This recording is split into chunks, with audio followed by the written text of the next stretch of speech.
French touch. Bonjour Faustine, bienvenue sur le plateau de We Are. On est ravis de vous accueillir avec Moussa qui était déjà là. Je suis très contente d'être ici également, merci de m'inviter. Merci beaucoup d'avoir accepté l'invitation. Bravo pour ce beau parcours. Qu'est-ce que c'est que Spring Dots? Spring Dots, en quelques mots, c'est un label indépendant, européen, qui en fait travaille avec des artistes majoritairement européens, issus des milieux de la musique, des arts visuels et de la poésie. En fait, on travaille avec des artistes, des auteurs, compositeurs, interprètes. On les accompagne dans la réalisation de leurs projets, des EP, des albums.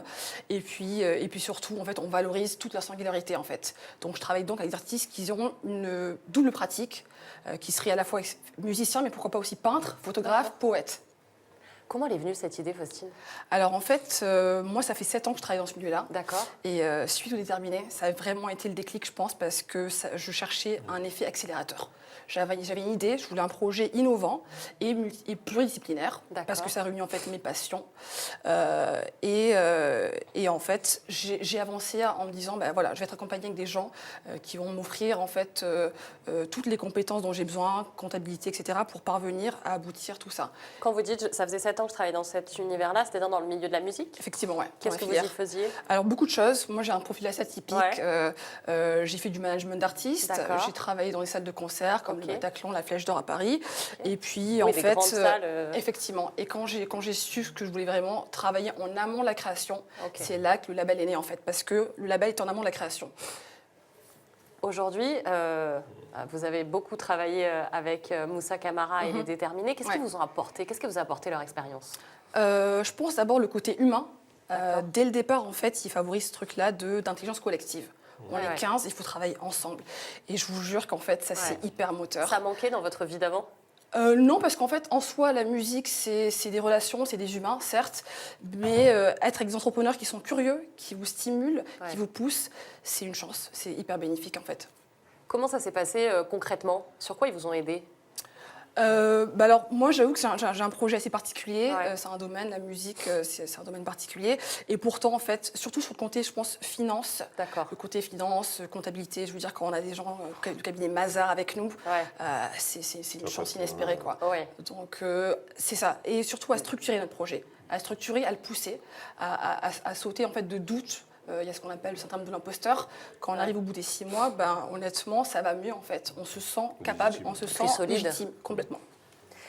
Quels sont aujourd'hui les projets sur lesquels vous travaillez, Faustine? C'est quoi les futurs enjeux pour Spring Dots? En fait, l'idée, ça va être, je pense, dès le départ, de mettre le pied dans la music tech, qui est un secteur innovant, qui réunit en fait, à la fois les innovations et les outils technologiques pour servir les artistes et les industries créatives.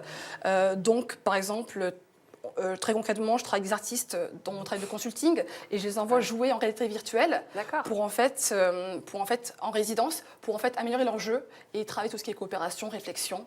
Donc ça c'est des choses que d'autres labels ne font pas. C'est ce que j'allais vous dire, c'est complètement inédit. Comment vous êtes arrivé là et comment ça se met en place parce que c'est neuf. Ouais, alors justement, moi j'ai eu 2 ans pendant la pandémie, j'étais au chômage et j'ai beaucoup réfléchi, j'ai fait un cours sur la réalité virtuelle. Et en fait, je me suis dit, tiens, c'est des industries, elles sont proches, en fait, pourquoi pas en fait, justement les réunir, les rassembler, en profiter. Et c'est comme ça que je vais avancer, en travaillant avec des marques aussi, en travaillant avec des acteurs qui sont là, qui ont envie de bosser. Et justement, en sortant en fait de cette bulle, parfois trop aussi parisienne, cette bulle, et justement en cherchant des acteurs qui surtout sont dans le milieu artistique, j'allais vous dire, c'est assez refermé sur Paris. C'est ça. Quelles sont vos relations encore avec les Déterminés? Vous continuez d'échanger avec eux, de travailler ensemble? C'est quoi Bien sûr. En fait, moi, je suis quelqu'un d'assez autonome, donc après Déterminé, il y a ce côté club qui est resté. On a vraiment gardé des liens forts. Je pense à mes camarades aussi qui sont aussi dans des structures créatives comme Green Shuttle, un VTC vert. Mais en soi, en fait, on s'appelle, on se parle tout le temps.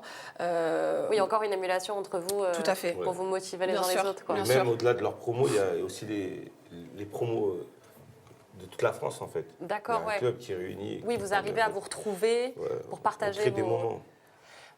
Vous continuez, vous, Faustine? Est-ce que vous échangez avec les générations d'après? Est-ce que vous êtes partie prenante aussi des Déterminés pour partager? Bien sûr. En fait, on est ouvert en fait, comme eux l'ont été avant, pour nous apporter des tips, des éléments pour avancer.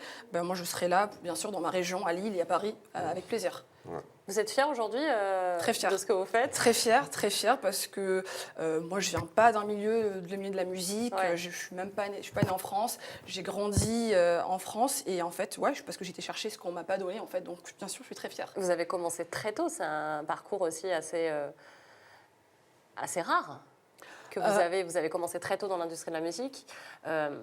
Pourquoi tout ce tropisme, cette attirance pour cet univers-là? Je pense que j'ai toujours en fait aimé créer des connexions, aller vers des terrains différents. J'ai fait un Erasmus en Espagne parce que pour moi en fait il y a beaucoup de choses à apprendre d'autres cultures, de gens qui ont vécu 1000 vies, qui ont vécu des échecs, des réussites. Et c'est comme ça que je vais avancer, en travaillant avec des gens et en créant des surprises, des sorties surprenantes. Et je pense que c'est la vision derrière Spring Dot en fait. Participer à la création et puis générer en fait des rencontres.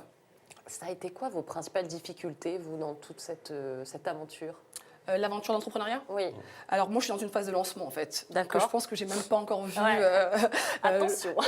Oui, pourquoi pas. Mais je suis dans une phase de lancement. Donc pour l'instant, ça a été le plus dur, je pense, ça a été de structurer la partie toute administrative, d'avoir une structure qui existe, qui a un business model qui tient la route. C'est souvent quelque chose d'assez qui paraît infranchissable au début, Moussa.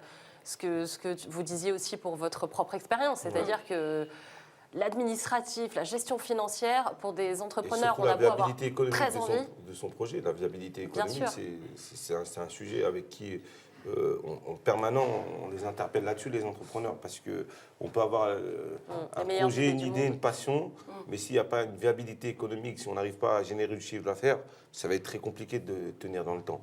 Parce que ce qu'elle a besoin, au-delà de sa passion et de sa connaissance dans son projet, c'est aussi de gagner de l'argent. C'est comment elle a investi, comment elle arrive à monter une équipe autour de elle, comment elle arrive aussi à en vivre pour que cette passion-là puisse grandir dans le temps. Et ça, c'est une vraie réalité. Même question pour Faustine. Moussa, vous êtes fier parce que c'est une partie de votre aventure à vous aussi, finalement, ce qui arrive à Spring Dot. Nous, de toute façon, tous les entrepreneurs qui passent chez les déterminés, quand ils réussissent, nous, on leur dit, moi, ce que je leur dis à tous, nous, on n'attend pas de reconnaissance, on ne va pas prendre des parts dans votre entreprise, on n'attend pas forcément de remerciements, mais ce qu'on attend d'eux, c'est de réussir leur projet, de se donner à fond. Et là, franchement, nous, on en tire vraiment la plus grande fierté et la reconnaissance du travail qu'on a fait.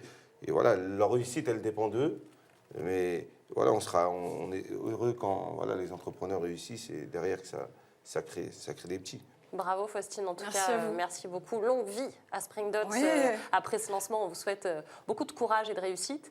On va recevoir maintenant Moussa, si vous le voulez bien, Clément, dont on parlait tout à l'heure et qui va nous parler de son projet, lui, hors périph'. Merci Faustine. Merci Faustine.